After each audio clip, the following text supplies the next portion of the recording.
శ్రీధర్ బాబు గారి వ్యాఖ్యలు దయ్యాలు వేదాలు వల్ల ఇచ్చినట్టున్నాయి. ఈ సభలో అనేక సందర్భాల్లో సాంప్రదాయాలు ఉన్నాయి. చాలా సందర్భాల్లో కూడా స్పష్టంగా ఇదే శ్రీధర్ బాబు గారు, భట్టి గారు, మేము ఎల్ఏ మినిస్టర్ అన్నప్పుడు క్వశ్చన్ అవర్లో సరైన సమాధానం రాలేదని మీరే అనేక సార్లు ఈ సభలో వాకౌట్ చేసిపోయారు. మీరు ప్రొటెస్ట్ చేసే అవకాశం ఇచ్చాం. సో నేను స్పీకర్ సార్ ఒకటే నిమిషంలో మా నిరసన చెప్పి బయటకు వెళ్ళిపోతాం. I don't want to waste the time. ఎందుకంటే ఇందులో సిగ్నేటరీ కాకపోయినా మీరు సాంబశివరావు గారికి అవకాశం ఇస్తారు. అక్కడ సభా సమయం వృధా కాదు. మాకు సరైన సమాధానం రాలేదని మేము అడుగుతామంటే మా గొంతు నొక్కడానికి మాత్రం సభా సమయం మీకు అడ్డం వస్తున్నది. అయితే అధ్యక్ష, గౌరవనీయ మంత్రివర్యులు, గౌరవ ముఖ్యమంత్రి గారు, స్పీకర్ సార్, బాబు హరీష్ రావు గారు దాదాపుగా 2004-05 సంవత్సరం నుంచి శాసనసభ్యుడిగా ఈ సభలో కొనసాగుతున్నారు. 2014 నుంచి 2023 వరకు వారు మంత్రిగా కొనసాగినరు. వారికి లెజిస్లేటివ్ అఫేర్స్ మినిస్టర్గా కూడా పనిచేసిన అనుభవం ఉంది.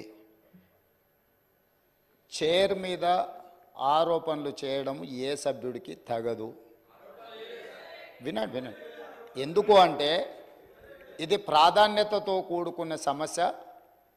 కార్మికుల పక్షాన, కార్మికులు కష్టాలలో ఉన్నప్పుడు 50 రోజులు దీక్ష చేసినప్పుడు 50 మంది చనిపోయినప్పుడు ఖమ్మం జిల్లాకు సంబంధించిన డ్రైవర్ శ్రీనివాసరెడ్డి గారు తన పిల్లలు పెద్ద ఉద్యోగాలలో ఆర్థికంగా బలంగా ఉన్న ఆనాటి ప్రభుత్వం యొక్క వివక్ష 50,000 కార్మికుల పట్ల చూపిస్తున్న విధానాన్ని వ్యతిరేకిస్తూ ఆత్మ బలిదానం చేసుకున్నప్పుడు ఆ కుటుంబాలకు వాళ్ళందరూ అండగా నిలబడ్డారు.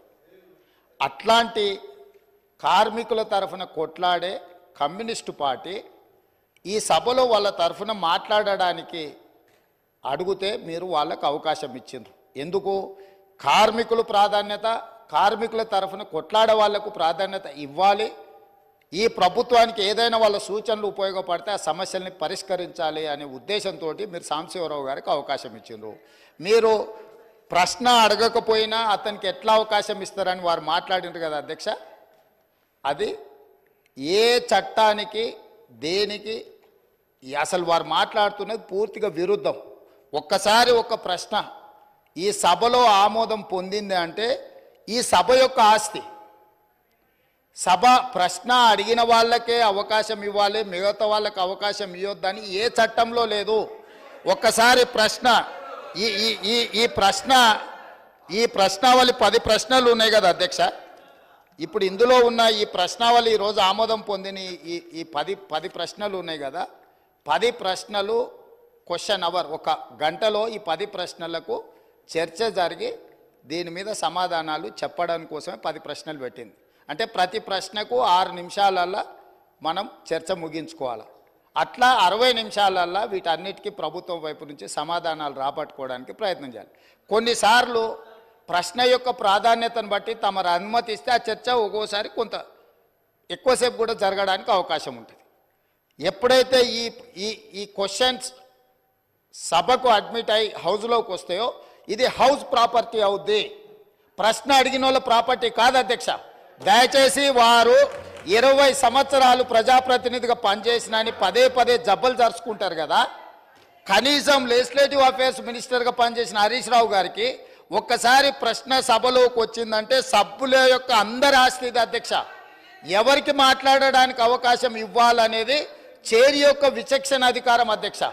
తమరు సాంబశివరావు గారికి అవకాశం ఇవ్వడాన్ని, సభ్యుడు తప్పు పట్టడాన్ని 100% తప్పు.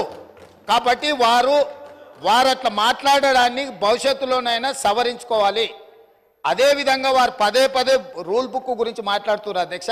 అదే రూల్ బుక్లో చాలాసార్లు వారు కోట్ చేసిరు.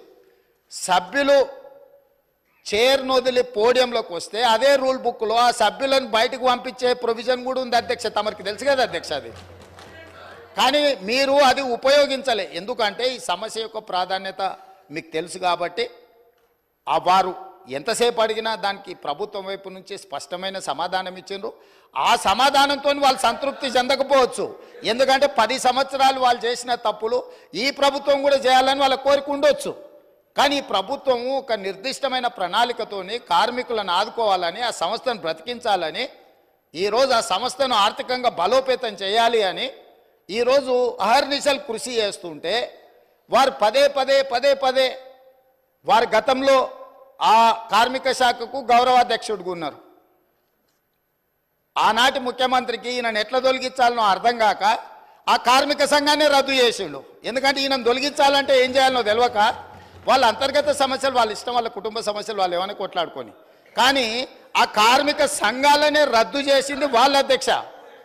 అట్లాంటిది ఇప్పుడు మళ్ళీ మొదటికి వచ్చి పాత తప్పులన్నీ కప్పిపుచ్చుకోవడానికి ఈరోజు కొత్తగా ఈ ప్రభుత్వం మీద బురద జల్లి మంత్రి గారిని బుల్డోజ్ చేసే విధంగా మాట్లాడడం ఏమాత్రం సమంజసం కాదు అధ్యక్ష.